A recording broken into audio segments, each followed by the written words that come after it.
All right. Yeah. Sorry. Yeah. Yeah. That's okay. I'll watch my watch because I always forget to finish on time. So what did I want to say? First, how are you guys? Good. Yo. What's up, guys? What did I want to say? So first of all, that guy over there is the guest lecturer using his phone on my lecture. He freaking. He's a very old friend, very good friend.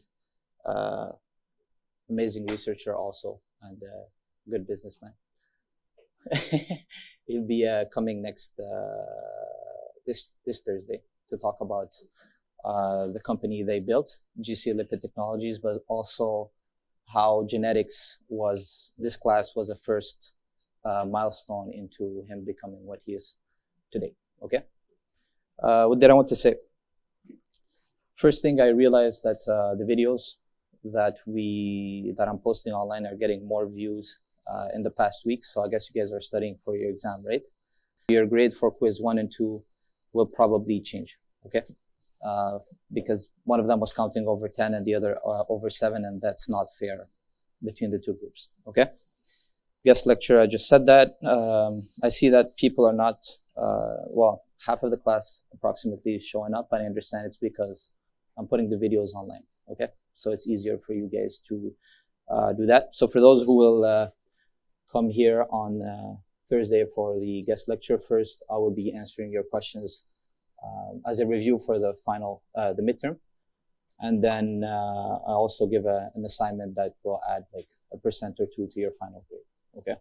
Because the university rewards those who show up, okay? So just to repeat and reiterate this, the midterm will be on Tuesday right after. The class is divided into 2 groups. The first one is for those whose family name starts with the letter A to M, inclusive.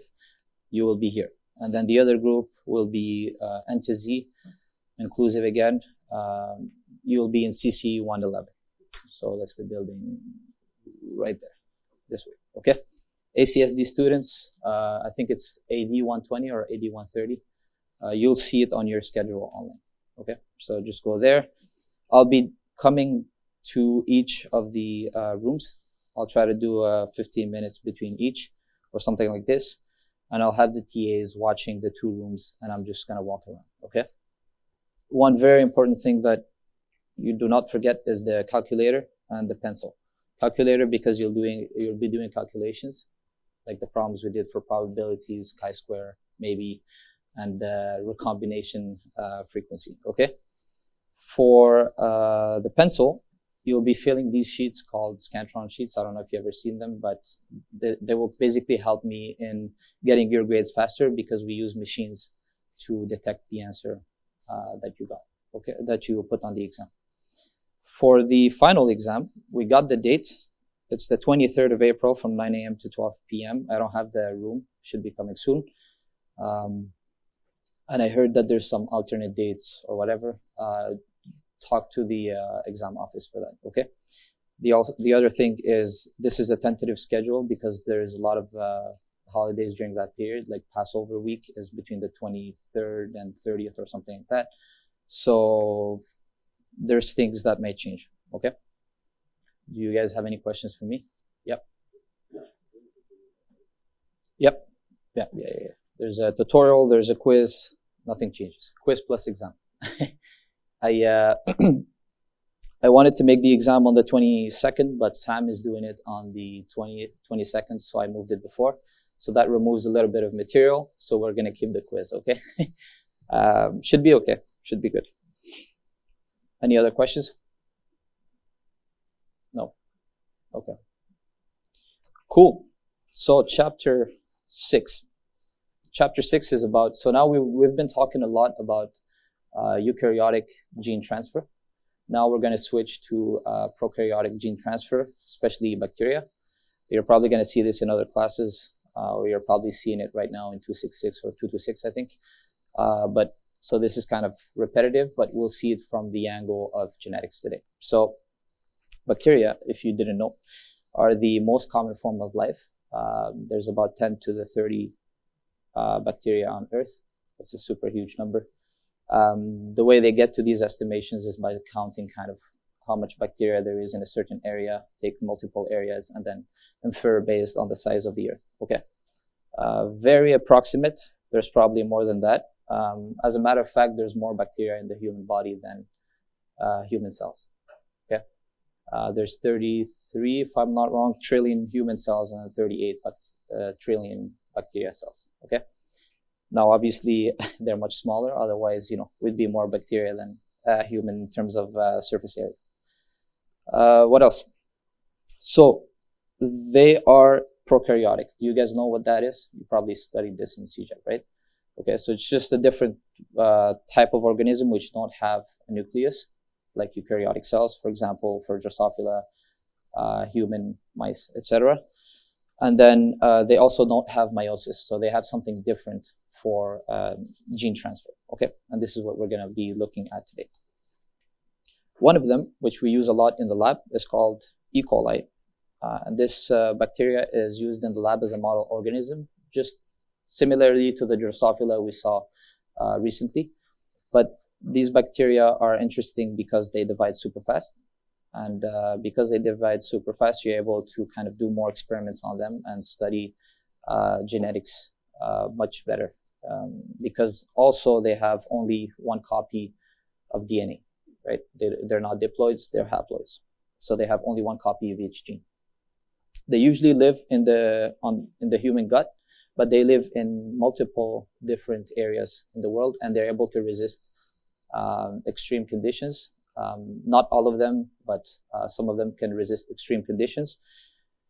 Interestingly enough, they built a relationship with humans, okay? So they're living in symbiosis with humans. As a matter of fact, some bacteria in your body is essential for you to be living because they are producing vitamins and things like this, okay? So if you don't have those into your gut or your microbiome, so the microbiome is basically the group of bacteria in your whole body, okay? So if you don't have them in the microbiome, you could actually get sick and even die. Okay, they're an important and integral part of human bodies. Okay, so this E. coli has a circular genome, so only one circular chromosome. It's about 4.6 million base pairs with about 4,000 genes. Okay, and it's probably the most understood organism to date because it was the one that was most studied. But we still don't know what 35% of the genes do. Okay, so you can imagine humans, we basically know almost nothing. Okay, so for gene transfer in bacteria, there's a few mechanisms. There's the vertical gene transfer, which is similar to mitosis. So one parent produces two daughter cells that are identical. It's similar in terms of the input and output, but not the mechanism inside the cell. Okay. We're probably not going to study that. I'm not sure if later chapters have it, but our focus is more inheritance, right, and genetics. And so for this, we will be studying horizontal gene transfer, which is similar to sex-linked inheritance in humans, okay? So there's three sub-mechanisms that exist. The first one is conjugation. This is when two bacteria kind of combine together and then transfer either a plasmid or a chromosome or part of the chromosome. There's transformation. Transformation is bacteria's ability to pick up DNA from media or whatever. And then there's transduction, which is caused by viruses, okay? In the lab, usually we use transformation and transduction to transfer genes from one species to the other. And then we can study that. We can study those genes. Or give new features to cells that don't have. Okay, and this will be part of the topic of the guest lecture, how they take one gene, put it into a different species, and then use it to change the metabolism of those cells. Okay, to make high-value metabolites, and then you can sell those. Obviously, do you have questions up to now? Easy.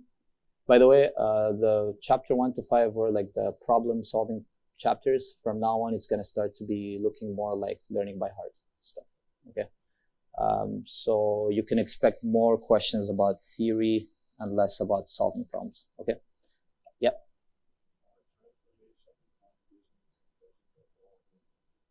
Exactly. Yeah, they're all counted as horizontal gene transfer. Vertical gene transfer is just, let's say, a cell by itself, making a copy of the genome and dividing to produce two identical cells. Yeah. Questions? I thought it was yeah. Sorry, I can't hear you.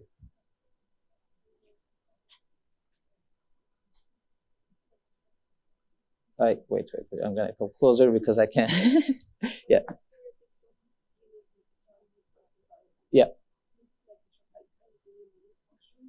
No, it's not from its own DNA. So in the environment, bacteria any organism is able to kind of, so let's say, for example, I break up DNA, okay? I break up a cell and release the DNA in the cytoplasm, okay? That DNA can be absorbed by other organisms, and that's what's called transformation. But usually transformation does not just happen like that. You need to kind of induce it by making pores into the cells or whatever, okay?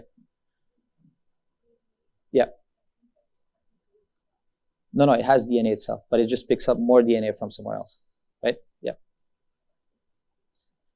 Yeah, it's hard to hear certain students, so scream a little bit. Okay. All right. So before we get into the horizontal gene transfer and how it was found and all that, first I have to explain to you some basics about how you can work with bacteria, and so that you can understand the experiments that were done by Edward Tatum and Letterberg to figure out these things. So bacteria, they can be grown either in liquid culture, in a flask, or in a plate, agar plate. You guys probably, who has ever seen a agar plate?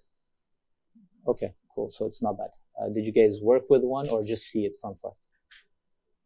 Work with it? Okay. So I'm gonna go through this a bit quicker. Basically, you can either plate the bacteria on the agar plate, which contains the nutrients necessary for its growth, or you can grow them into liquid, in a liquid culture. And their favorite environment is an environment at 37 degrees Celsius, at this E. coli, with aeration, so air. That sounds a lot like a human body, okay? So it's one of the reasons why infections thrive inside the human body, okay? Just a little bit, sometimes just a little bit of change in the temperature is enough to kill them. So let's say that's why you have fever and all that. It's to kind of induce the death of these bacteria, okay? So when you grow them on a plate, so if they're in the liquid culture, you have many cells that are mixed up together. So in that sense, they're not all isogenic unless you started from one single cell, okay? But if you plate them on the plate and you dilute them enough to the point where you can see single colonies, these colonies come from a single cell that replicated many times, okay? And these are called isogenic, meaning they have the same genetic material, okay? We'll see in a second why it's important to kind of work with isogenic cells when we talk about auxotrophic cells and resistant cells, okay? So how do you get to the point where you have single colonies? Because you start with a flask that contains a lot of bacteria, and so if you plate that directly on an agar plate, you'll just see a film of bacteria, and so you can't kind of take one of the colonies because you don't see any colonies. So the way you do this is you have to do some serial dilution.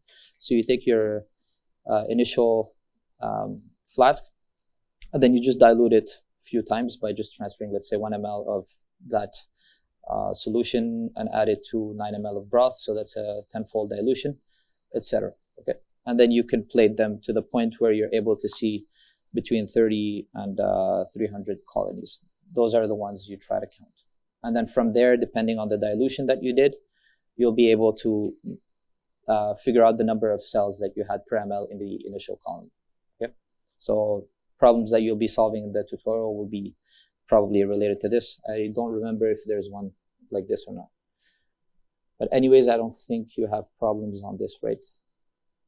Actually, you do next week. Next week is chapter 6, right, for tutorial. Yeah, so you'll have those problems. I still didn't post them. I'll post them tonight. So you'll be solving problems about this.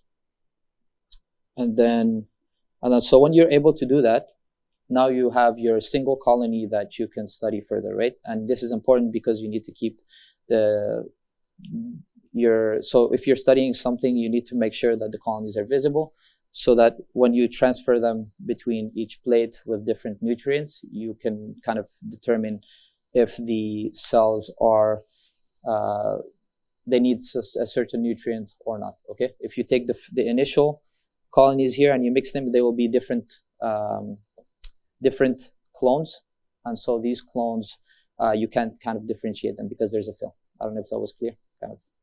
No, it was good. Okay. So when you reach to the point where you have your, let's say, tube here with your bacteria, so the way you just transfer it from the suspension of bacterial cells to the plate is just using any sterile tool. So usually we use like a spreader like this or a loop.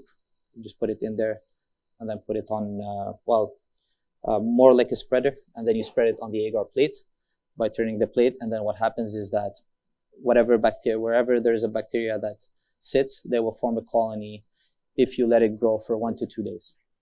Okay? And that's just from your book. So when we're studying bacteria, we sometimes look at, we look at multiple things, but one thing that we look at is their ability to grow on certain media. And you'll see why this is important in a few minutes. There are three major classes of genes that are often studied for bacteria. The first one is their ability to resist to antibiotics. The second one is their requirements in terms of nutrients to grow. And the third one is their carbon source. Usually bacteria don't need that much. So if you give them a carbon source like glucose, some air, and a few essential amino acids, they will grow, right? Mutants will have a mutation in certain genes that are necessary to produce, let's say, these amino acids, and so they will not be able to grow unless you supplement them with these amino acids or whatever, okay? And then there are genes that are important for resistance. So antibiotic resistance. Do you guys have any question? No? Okay. Am I going too fast? Easy? Good. Because we're probably going to finish a bit earlier. Okay. So how do you study these mutations in these genes? So we don't really use this anymore, but it's still being taught. So replica plating is a way for you to kind of study colonies that require certain amino acids or are not resistant to certain antibiotics. So you use replica plating. So the way you do this, after you spread the bacteria on the agar plate, let's say a plate that contains all the nutrients and does not contain any antibiotic, then you take this tool here, right, which has kind of a flat surface that you can just put directly on the plate, and then you lift it up and then go to another plate and put it on top of that plate, okay? So what this does is that it will transfer the same pattern of colonies from one plate to the other.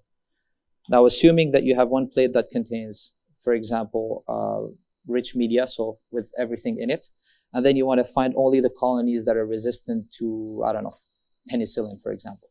So in your second plate, you will add penicillin. And then by transferring from one plate to the other, those that don't have the resistance for penicillin will die, and then only the colonies that will form will have the resistance to penicillin, okay? And then from there, you can go back to the initial plate and play with those colonies, okay? You can even take them from the second plate. And you can do this for pretty much anything. So for any amino acid, any antibiotic, or any sugar or carbon source, let's say. Replica plating, easy. Yeah, exactly. I'll show you an example in a few slides. Okay, more conventions. So for bacteria, the way we write genes is by using a 3-letter system. So 3 letters, and then you add to it a plus or a minus. So if the gene is healthy, let's say, and is there, and it's functional, then you add a plus, that's the wild type. If you add a minus, then it becomes it's a mutant, okay? And often the minus is left out. So you can see, like, for example, here, Lu plus means that you have the enzyme that produces leucine. And so Lu minus means that you don't have the enzyme that produces leucine, or that it's there but non-functional, a null mutation. And so these ones here, the Lu minus, require supplementation of leucine to grow. Make sense? Now, obviously, it's not as simple as just, one gene, one phenotype. So sometimes there's like multiple genes that affect the same phenotype. For example, the need for lactose to grow. Okay. So in that case, there is multiple genes that affect that phenotype. And so what we do is that we add a letter. So first we put 3 letters for the phenotype, for example, lac for lactose. And then there's different genes, I, Z, Y, A. Okay. And so we add a capital letter right after that. So LAC-I is an inhibitor. We'll see it in chapter, 10, 8, 10, I think, when we talk about how genes interact between each other. Okay. Did you guys ever see the lacopran? No? Okay. Some of you, yes, some of you, no. Okay. Good. I don't remember if we also see in this course the galactose, the opran, but yeah, we'll see two different operons that work on that contain multiple genes which are important for the need for lactose or galactose as a supplement. Okay. Now, just an example for different nutrient requiring mutations. So this is how you write them. If you need arginine, so it's arg minus, glycine, gly minus, etc. These are all amino acids. If you don't have them, if you have these mutations, that means you can't produce them.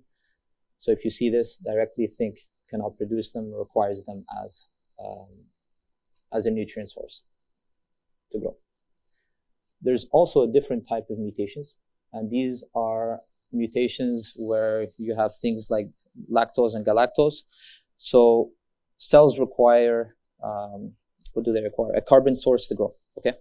So if you have a lac minus or gal minus, it does not mean you need to supplement it. It means it cannot use it as a carbon source. So here, this is very important because students get mixed up with this, okay? So there's the nutrients, and then there's the carbon source. The nutrient mutations means that you need to supplement the nutrient for them to grow, while the carbon source means that they cannot utilize it to grow. So you need to use a different one. So if we have lac minus, it means lactose is not useful for these cells. They can't use it, even if you supplement it, okay? I don't want to see on the exam this mistake, okay? I explained it. Okay, so how do we find auxotrophs? Just explained replica plating, right? So for example, we have this arg minus mutant that does not grow on minimal media. So minimal media only contains salts, inorganic salts, carbon source, and some water, okay? So if you put this arg minus on minimal media, it's not gonna grow because it does not have this arginine, right? So for that, you need to supplement to this minimal media arginine for them to be able to grow. And you just add it to the mixture and make your agar plate.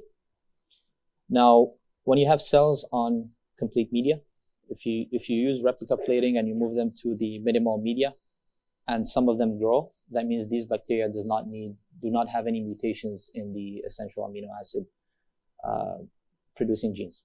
Okay, and then if you transfer them to the arg minus, so the media where you supplement arginine, so those that grow there means they have a mutation for the arg gene. Okay? Yeah. How do you know if it's not wild type? Good question. Next slide. Okay. So this is how you know if it's not arg or not. Okay. If it's not wild type or if it's an arg mutant. So let's say you have a plate. I simplified it a lot. Okay. Usually it's filled with much more bacteria, okay? So what you do is that you will use replica plating. You take that velvet tool there, and then you put it on the rich media plate, and then transfer it to a minimal media. And you're going to have the same pattern, right? So you can see here, the only one that grew is this one.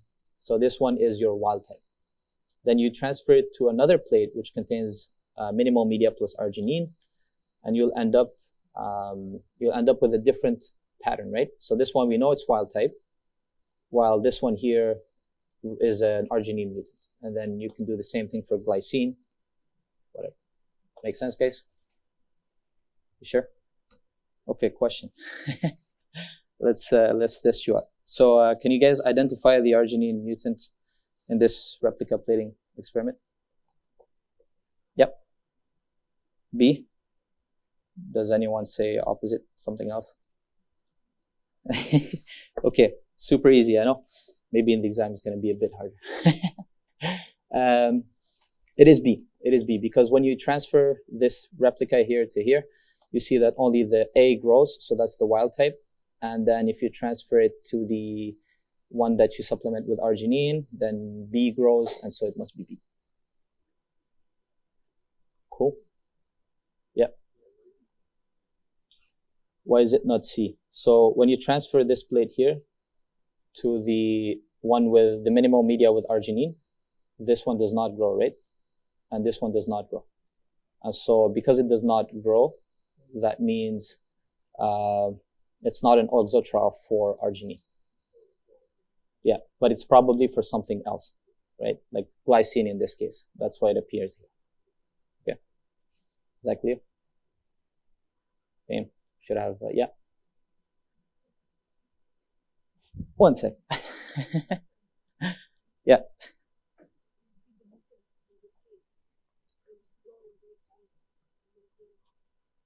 Exactly. That's the mutant for the arginine, the enzyme that produces arginine.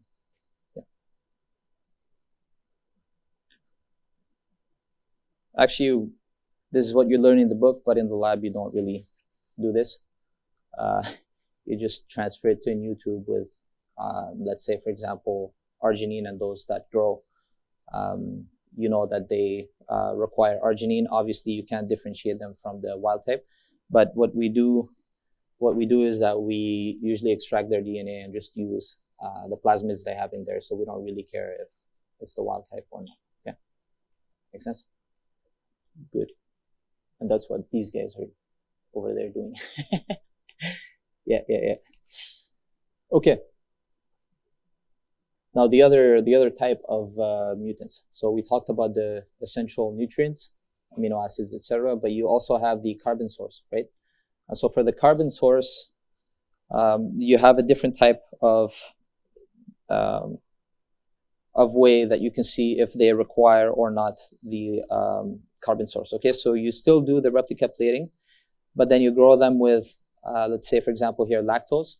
So then when you read this, you don't think these ones need lactose to work. It's more like these ones can use lactose to grow. Okay, so this is the difference between the other one.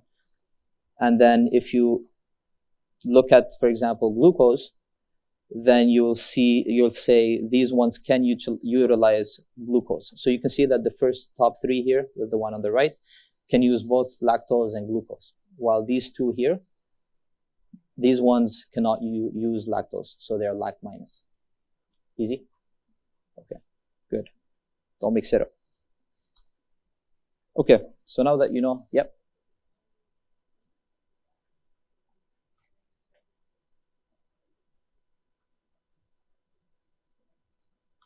This one here?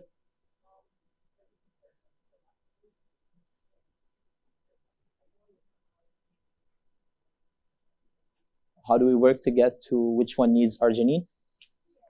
Okay, so I'll go over this again. So,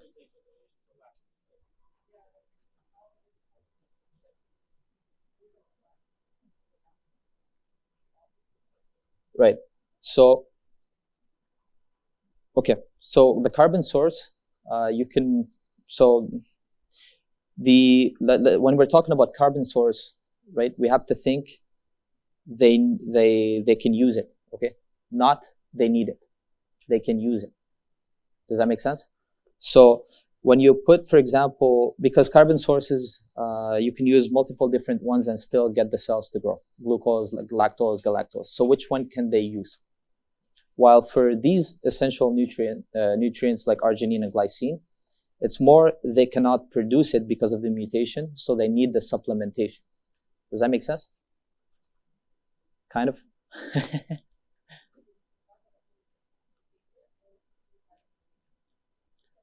Is it going to be a statement? Not really. It's more like the cells require two things, the carbon source and the essential nutrients.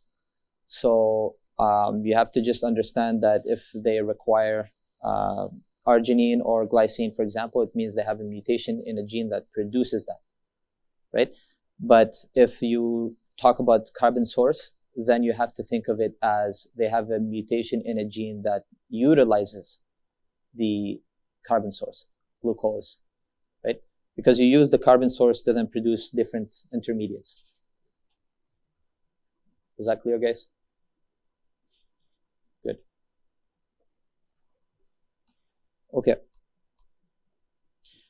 So the experiment, now that you know how to work with bacteria. So there's this Tatum guy who basically did all the experiments we're learning about. So he also worked with E. coli on top of the peas and all that, okay? And they were looking for how bacteria transfer genes from one to the other, and they found something like sex-like process in 1946, okay? So they took two different progenies, let's say one that is mutant for A and one mutant for B. You can imagine that these are, amino acids or whatever, and then they mixed them together in a tube with the media, and then they found that they became wild type. And they were wondering why, how come that was happening, right? And so they found that they had they actually were able to recombine, like we learned for, whatever gene we studied up to now. And so bacteria do have something like mammalian cells, okay, recombination. It's just a bit different, right? So the experiment, what they did is that they took two strains, strain A, which requires methionine and biotin to grow, but is able to produce threonine, leucine, and thymine, okay?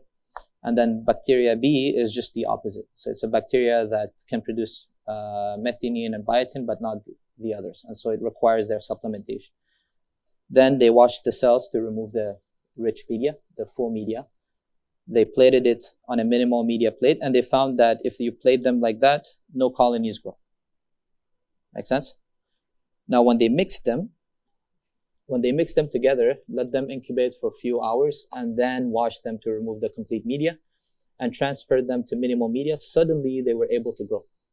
So that means there was a gene transfer between A and B, right? Which made kind of a fully wild type strain, okay? Now, one of the arguments against this was that bacteria are able to secrete nutrients and others would take it up, and so that would allow them to live even though they don't have these genes. So there was a second experiment that was done. They used this U-shaped kind of tube, and they put strain A on one side, strain B on the other, and they put a filter which allowed only the nutrients to pass, but not the bacteria. So the pores were very small.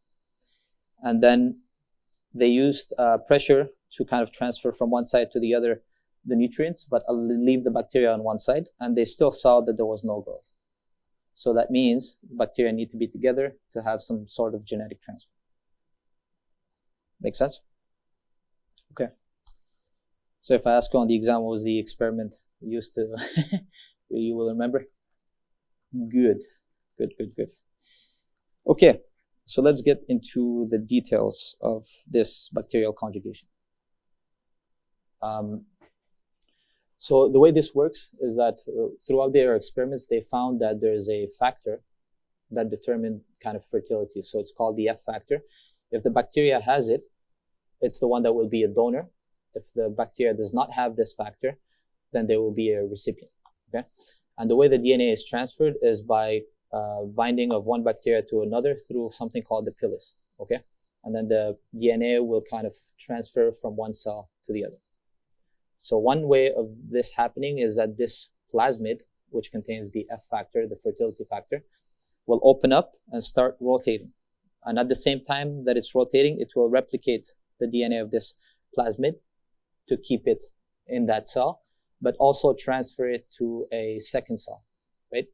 And then at some point, the plasmid will come back together, or it will have a crossover between itself and the DNA, okay? And so if a cell starts as F plus and then binds to an F minus cell, After a few minutes, both of them will become F+. Okay? Does that make sense? F+. Yeah, they will be able to act as donors. Yeah.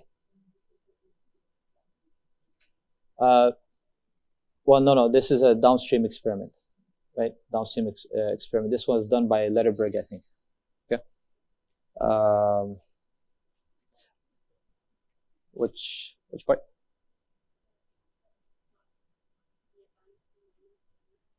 Then what happens is that the plasmid here, which contains the fertility factor, will be transferred between the F+ cell to the the F- cell.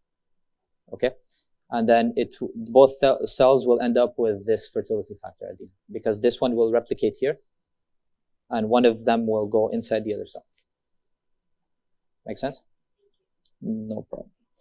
So the fertility factor is actually pretty big. It's 1/50th of the bacterial chromosome.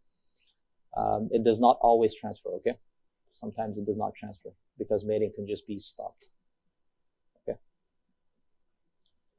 So this is what it looks like under the microscope. One thing that is important to note is that it's not a one-to-one.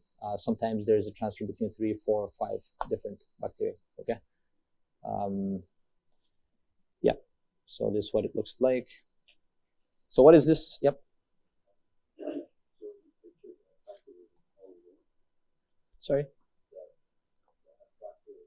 Yep. So in the bacteria, you have the bacterial's own chromosome. There's only one chromosome. It's circular. It's about 4 million base pairs, 4.6. But they also have multiple plasmids. Exactly. And those replicate also, and they're able to transfer between one cell to the other. Okay. This plasmid here has the F factor, but it also has other genes. Okay. Cool. So let's talk about this F factor plasmid here. So plasmids, you guys know what plasmids are? Probably. Yeah, they're repeating too much material here. Okay. So plasmids are kind of circular DNA pieces that can replicate by themselves. Okay. They're not part of the chromosome for the bacteria, so they're not necessary most of the time for the bacteria. Sometimes they are. And then they can replicate in multiple numbers of times. Okay. We use bacteria, for example, in the lab to produce many copies of a plasmid. So we kind of give them the plasmid that we want to replicate. We allow them to grow in liquid culture for like one day, and then we extract the DNA from those, remove their own DNA, and just leave the plasmids. And then we can use those plasmids to transfect into human cells, let's say, for example. Okay, because they divide super fast, they're able to generate huge amounts of DNA very quickly, which is used then for studying different diseases. Okay. So this, this plasmid here has multiple genes on it, and they produce proteins, same thing as the regular chromosome. Usually on these plasmids, you would have antibiotic resistance genes and pathogenicity and virulence genes. Difference between these two: pathogenicity is their ability to infect an organism, and virulence, it's their ability, how strong the infection is. Okay, so don't get mixed up with virulence virus. That's not it. Okay, it's just how strong the damage is. Speaking of which, Dylan, do you know what I'm about to talk about here? Which is antibiotic resistant, and this guy. Which is? Tell me. Yeah. So, okay.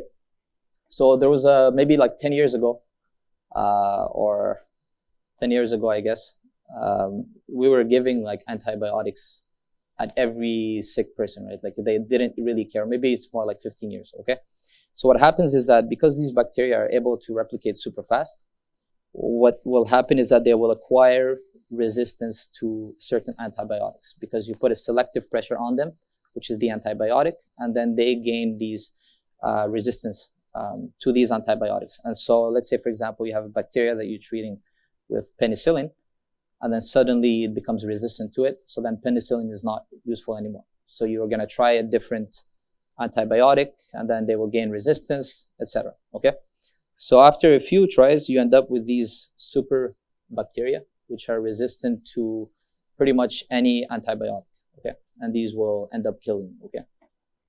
Give you an example. linked to cancer, so you can have an idea about this. Okay, so a person who has cancer, if there's a treatment, usually they will survive.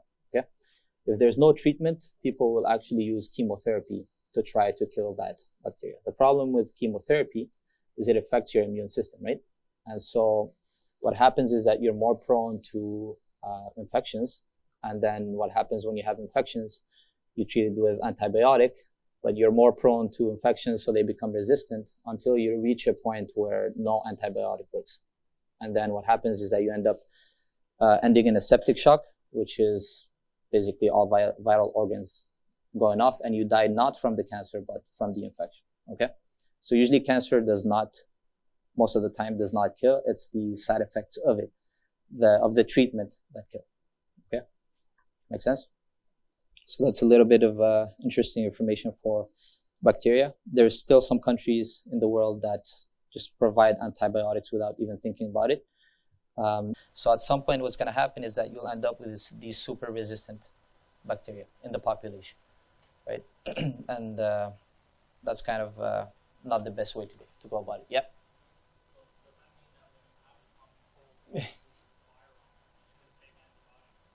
Yeah. Good point. I forgot to say that. So, what did I want to say? Look at this guy asking me questions.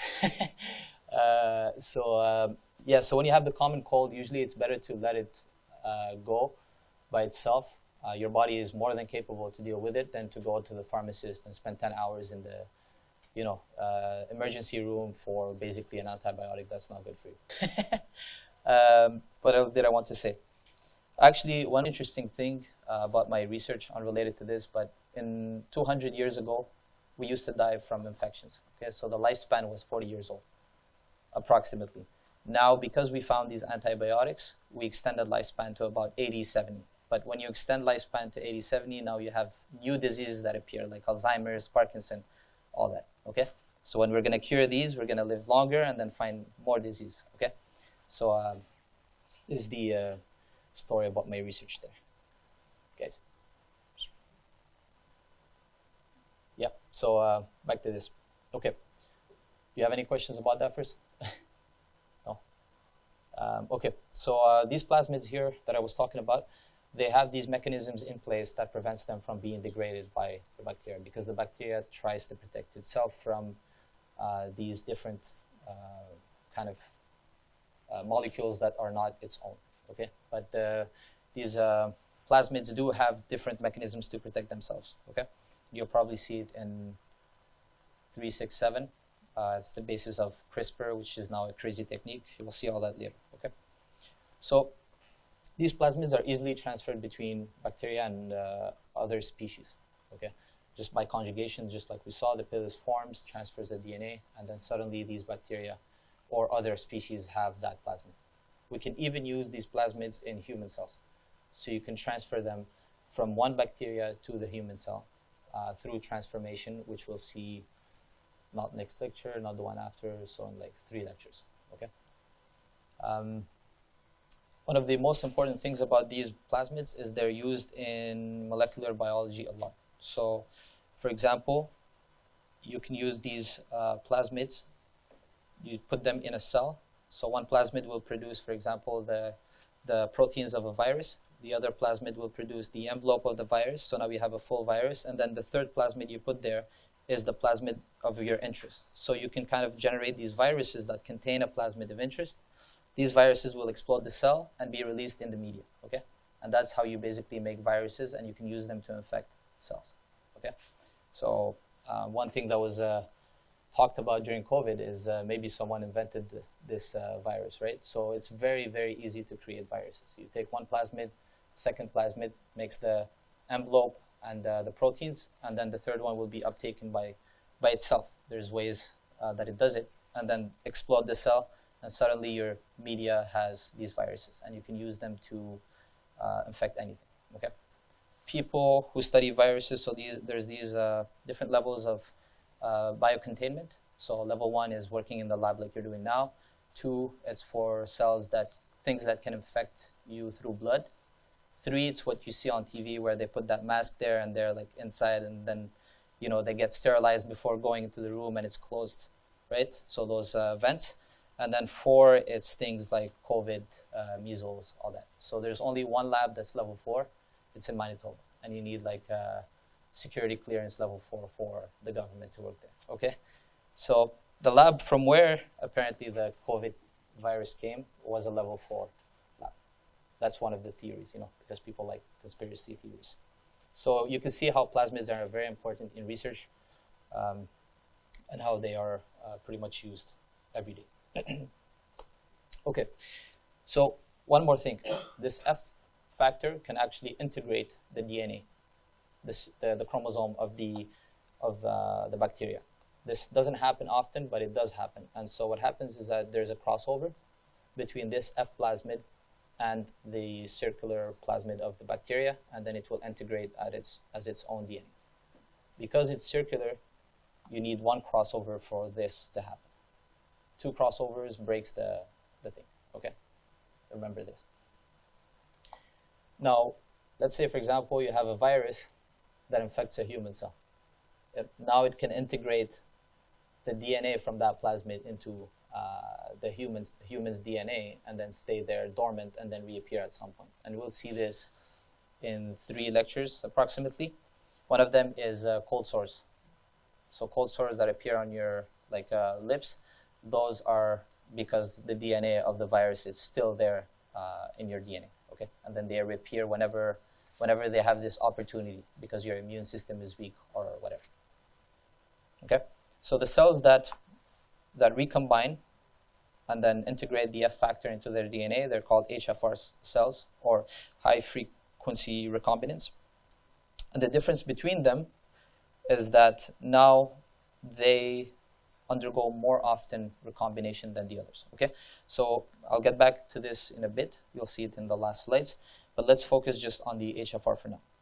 So the mechanism for this is as follows, okay?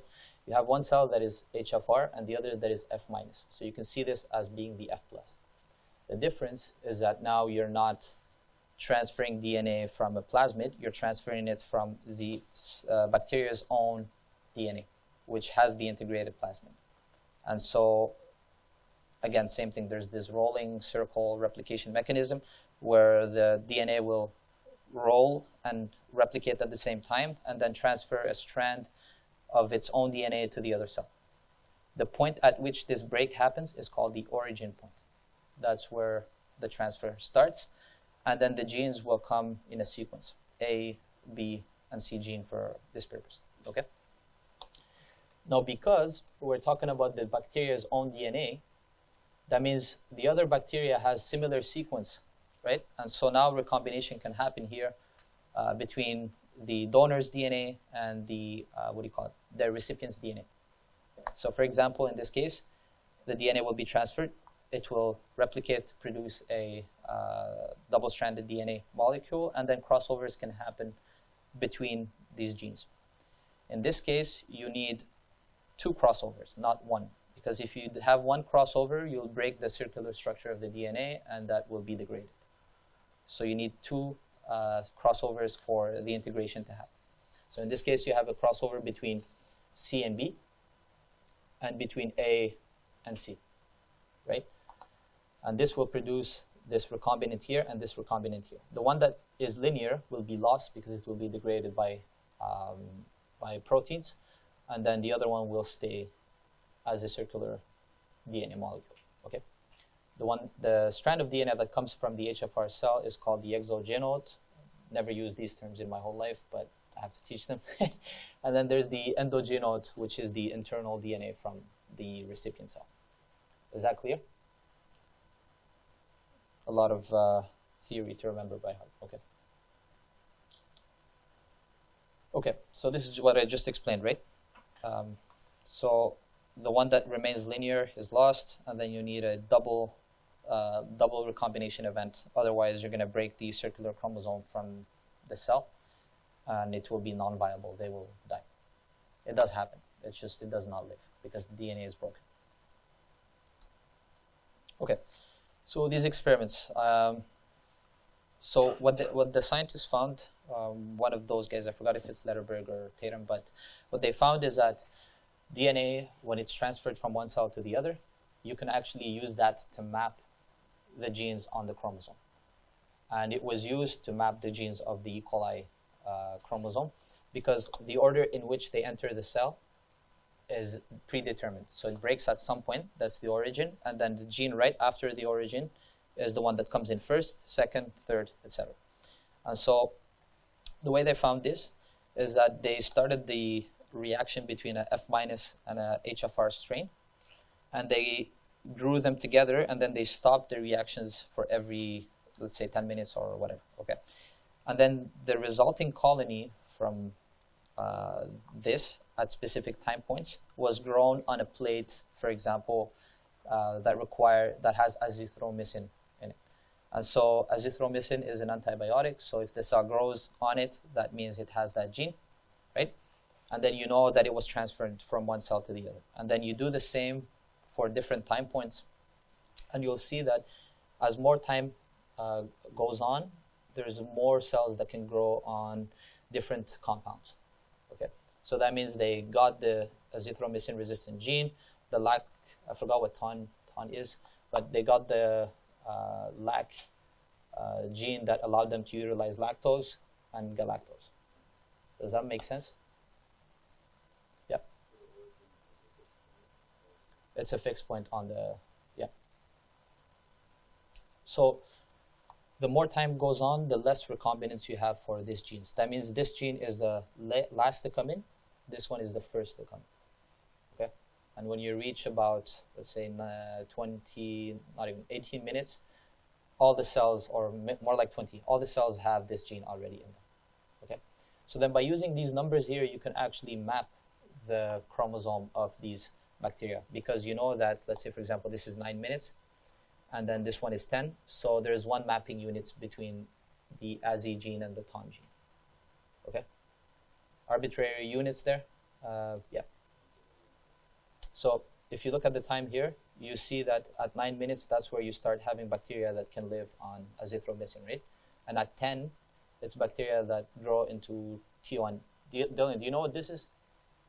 TON? No? It's one of another antibiotic, okay? So because there's 1 minute between both of them, that means it's one mapping unit between them. Make sense?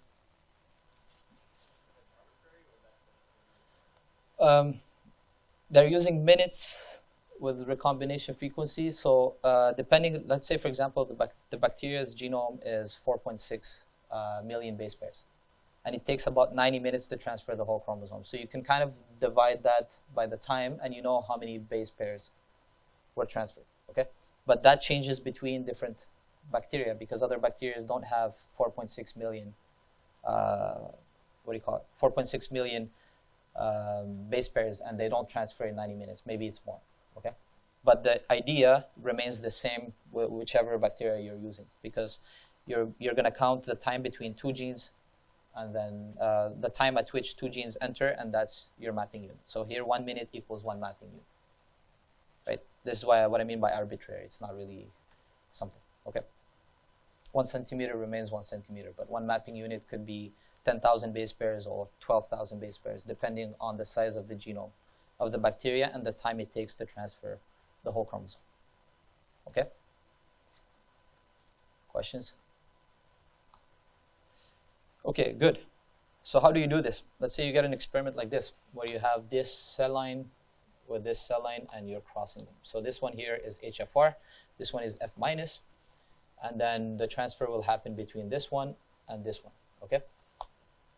So when you grow these, first you can look at the time at which this cell becomes, for example, lac plus, and then you know, and histidine and leucine and all that, and you know which gene comes first and which one comes last, right?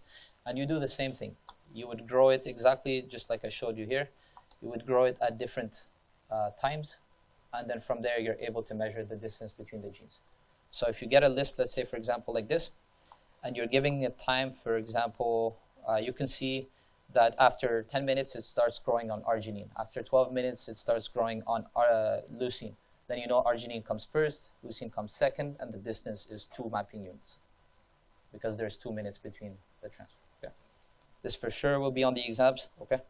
And probably in your tutorials. Obviously, you're using minimal media, so you can select for different things. Supplement it with streptomycin, leucine, histidine, glucose, no arginine.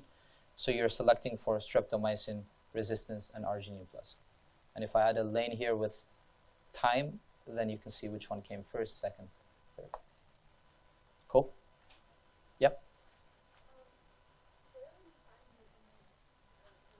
I'm just saying it as that. But if let's imagine there's a third column where I add minutes, then you can use that to determine the first gene that came in, second and third. Okay, and the distance between them.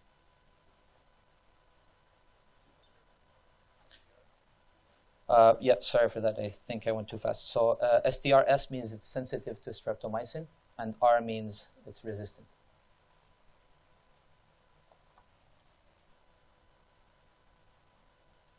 Cool.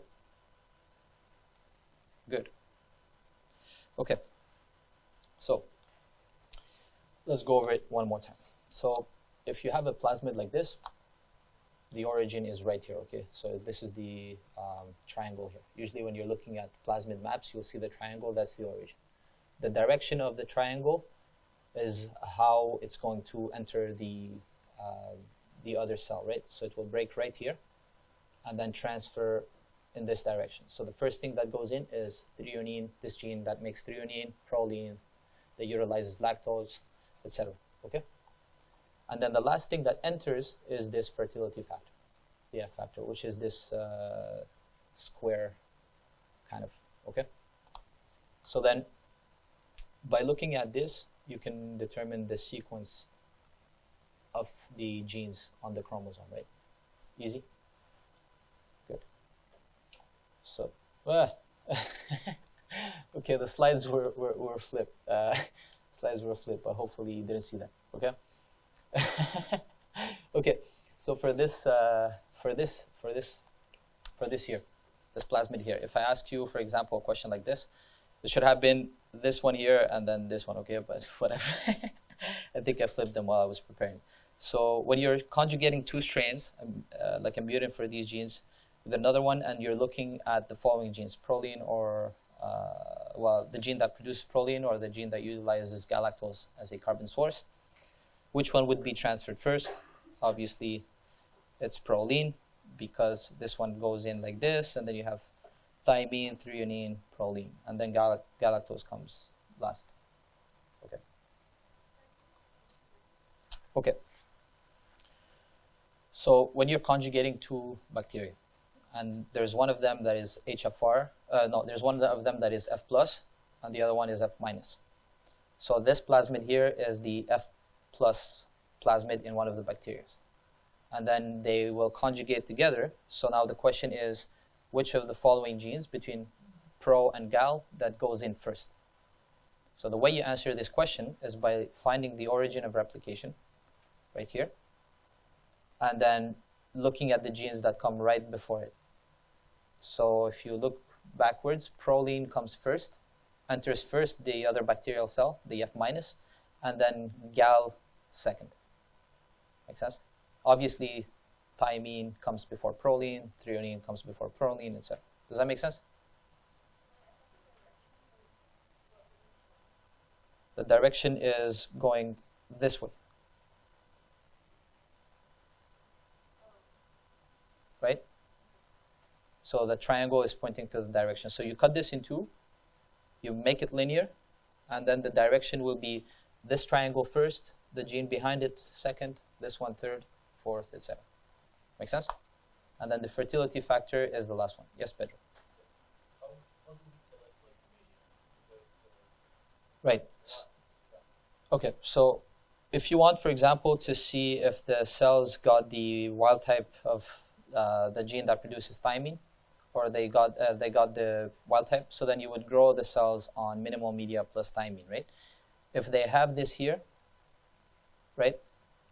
If you grow it on minimal media, sorry, and if they have this here, because of that gene entering the other bacterial cell, that means they can produce thymine and they don't need it, right? So then you can tell that this one came in. Then threonine, same thing. You would grow them in minimal media and see if they now can live on minimal media. If they do, it's because they acquired this new gene. Make sense? Okay, good. Is that clear, guys? Simple? Okay. All right. Yep.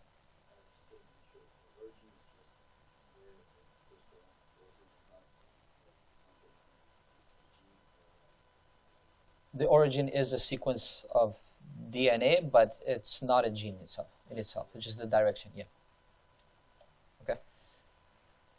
So, just as a summary of the two modes part of conjugation that we saw today, let's assume we have this F plus cell with A plus gene here on the bacteria's own chromosome, and this is the fertility factor. This factor can either integrate into the DNA of the cell, the circular chromosome, and become part of it. When that happens, this becomes an HFR strain.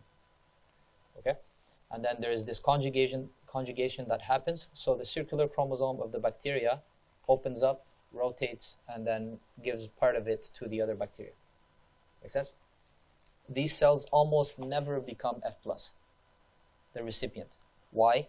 Because the circular chromosome of the bacteria that's giving the DNA is 4 million base pairs long. So the pilus here will probably break before the factor enters. Does that make sense? Okay, good.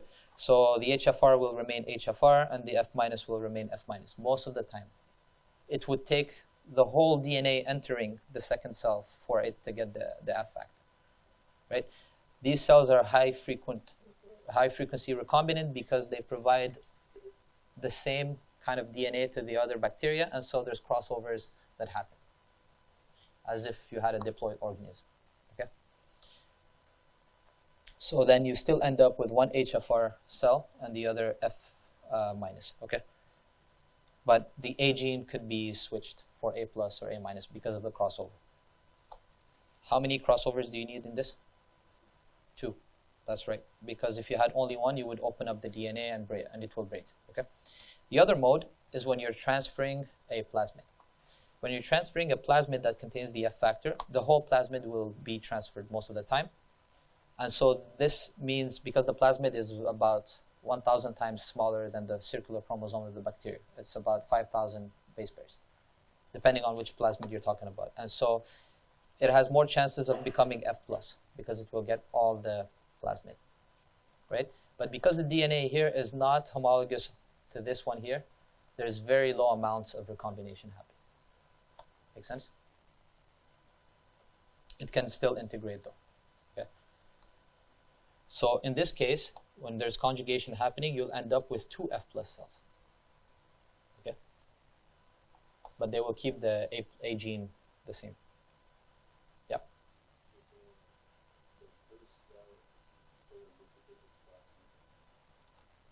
Exactly. Either it integrates or it duplicates.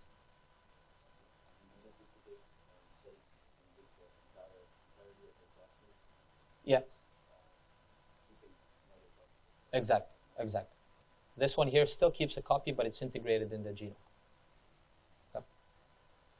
Okay, things to remember. So we have talked about 3 different strains, right? The F-, F+, and HFR. F- are the only ones that can receive DNA. They cannot donate DNA. Okay, and if they receive it from the F+, they will become F+. If they receive the F+ plasmid, they will become F+. F+ strains are the donors. They donate the fertility factor, but they cannot receive DNA. The mechanisms of this are a bit complicated, but the transfer goes in one direction. Okay, and they can also convert to HFR strains, which are basically the same thing. Just the F plasmid is now integrated in the cell's own DNA. Okay, and HFR strains are the ones I just talked about. So that's the ones that got the F+ factor integrated inside their genome. Okay. Did I forget something here? No. Okay. One last thing. I think this is the last slide. Yep. So one last thing. The DNA can integrate, so the plasmid can integrate the bacteria's own chromosome, but it can also come out of the DNA. And so what happens is that sometimes it will come out from the bacteria's own DNA and take up some genes with it. When it takes some genes with it, it becomes, we call it F prime, which means that it's not the same as the F plus. It has different genes with it. Okay, and the mechanism that this happens is kind of random, and so you end up with a different plasmid. Okay, so I think that's it for today. If you have any questions, I'm not here. I have to pack up my stuff because the other professor is going to come. If you have any questions, come Thursday to the office hours. I'll start the office hours at like 2:45. Okay, forget the 3:30 I wrote, and don't forget Thursday. That's the guy that's going to speak, working 24/7. Yeah. Very good question. Yes, this is the last lecture for the midterm. Cool. That's it.